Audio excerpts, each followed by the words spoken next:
Hello everyone. Today in this video, we'll be demonstrating the replication of data to Kafka target using changelog business goal. So let's get started. We have created the connection assets for DB2 on cloud as well as Kafka as target. Now let's create the replication asset. Let's give the replication a name and choose changelog as a business goal.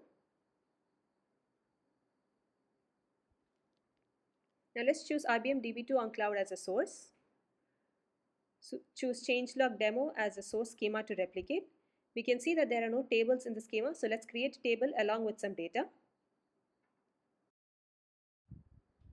We can see a table is listed under the schema right now. Going on to the next step, let's choose Kafka as a target. Changelog to Kafka currently supports only log and apply DDL as a DDL changelog type, as other types require additional permission from the users to auto-create topics in Kafka, which may not be available. Then we have the changelog metadata cleanup option. This option will clean up the changelog metadata topics from Kafka when the replication is stopped. For this demo, let's not perform the cleanup. Further, below we need to mention the topic to which we want to log the DDL information. This is one of the changelog metadata topics. If we do not mention a topic, then DDL information will not be populated. Similarly, we can mention the topic to which we want to populate the transaction ID or commit timestamp information. If not mentioned, then this information also will not be populated. We have the changelog columns which are mentioned below. The sequence, op type, commit timestamp and transaction ID.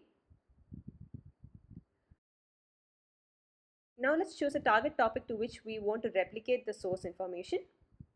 Review and then finally create.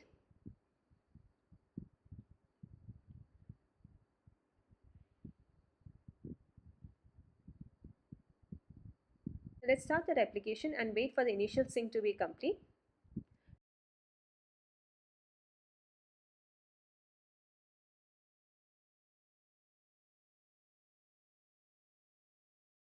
In the meantime, let's have a look at the Kafka UI. We can see three mentioned topics, DDL changelog, demo and transaction ID commit timestamp topics have no messages in them. We can now see that the initial synchronization is complete. Let's have a look at the Kafka topics.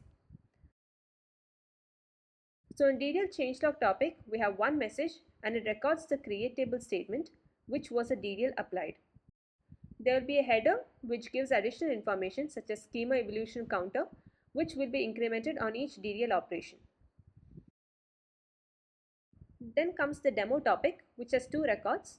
We can see these with the rows inserted in the source along with the changelog columns populated appropriately. There will be a header field which indicates the IIDR output sequence. Now let's perform some more DML operations. And let's look at the topic. We can see the delete, update after and update before records are now populated, along with the insert statements we had executed. Now let's perform an add column DDL and then a DML.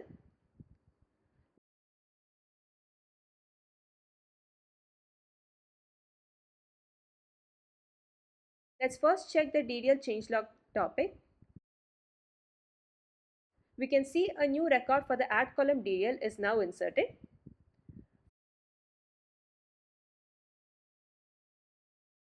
From the demo topic, we can see that the new insert record is replicated with transaction ID ending with 3554.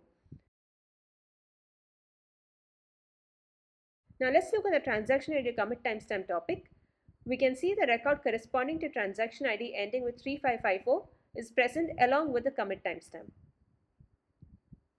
Now let's create and populate a table without a primary key.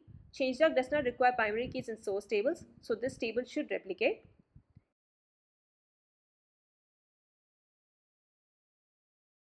In this topic, we can see a new record is added with a new create table DDL.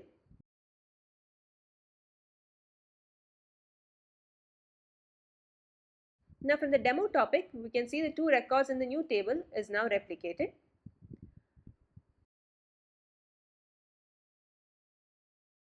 Now let's perform a truncate operation.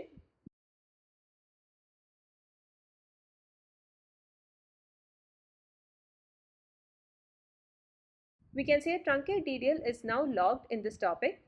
It is to be noted that the target demo table will not get truncated on truncate operation. Now let's perform a DML and a drop column DDL followed by reorg and DB2.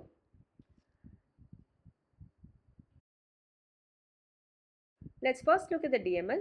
We can see it's replicated.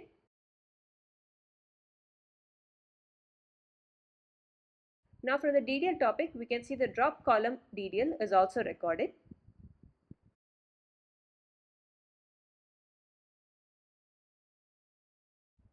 Now let's do another set of DMLs and rename table DDL.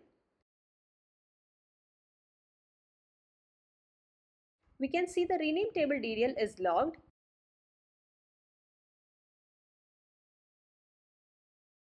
And the DML is replicated to the demo topic. Now let's perform an insert in the rename table. So in the demo topic, we can see the insert replicated. Now let's drop both the tables.